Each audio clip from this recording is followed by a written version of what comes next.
Madame la présidente, madame la ministre, mes chers collègues, monsieur le président de la commission culture, l'examen de la présente résolution conclut un travail de fond mené par la mission d'information sur la condition étudiante.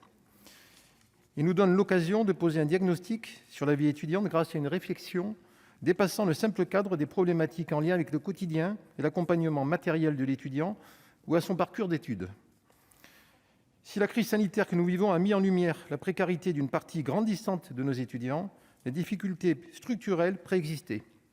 Et ces dernières ne disparaîtront pas avec la fin de la pandémie. La question est donc la suivante.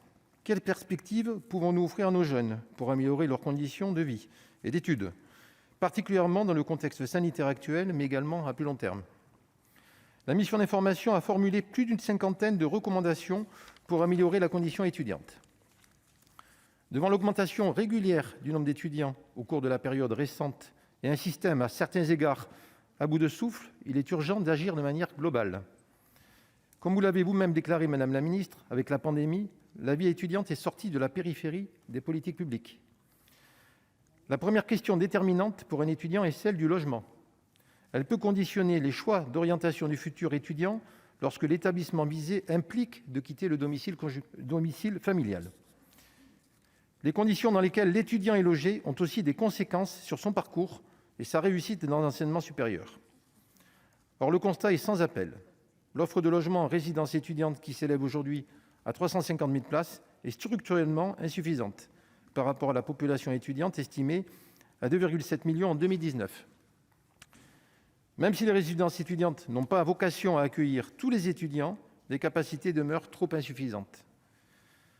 En 2018, le gouvernement a annoncé un plan visant à construire 60 000 logements étudiants à l'échéance 2022, ce que nous avions salué à l'époque.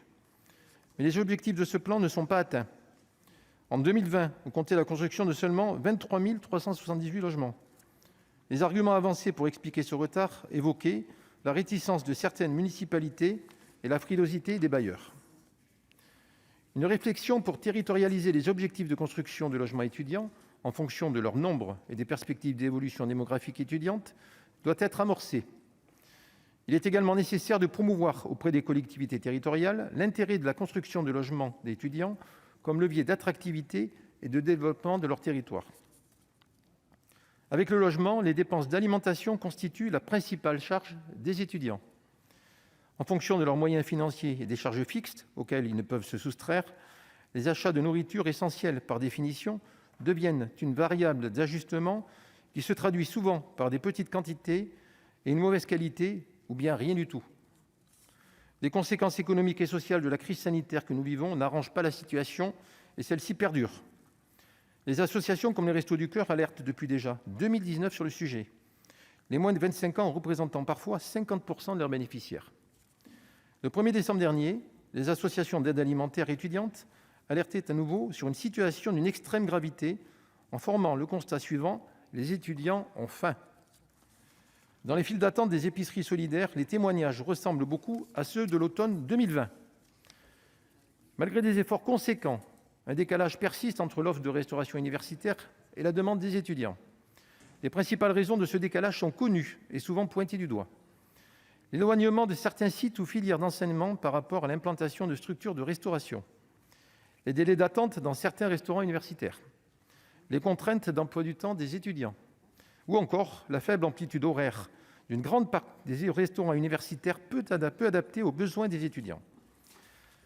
Un dispositif tel que le ticket restaurant étudiant aurait pu atténuer ces disparités.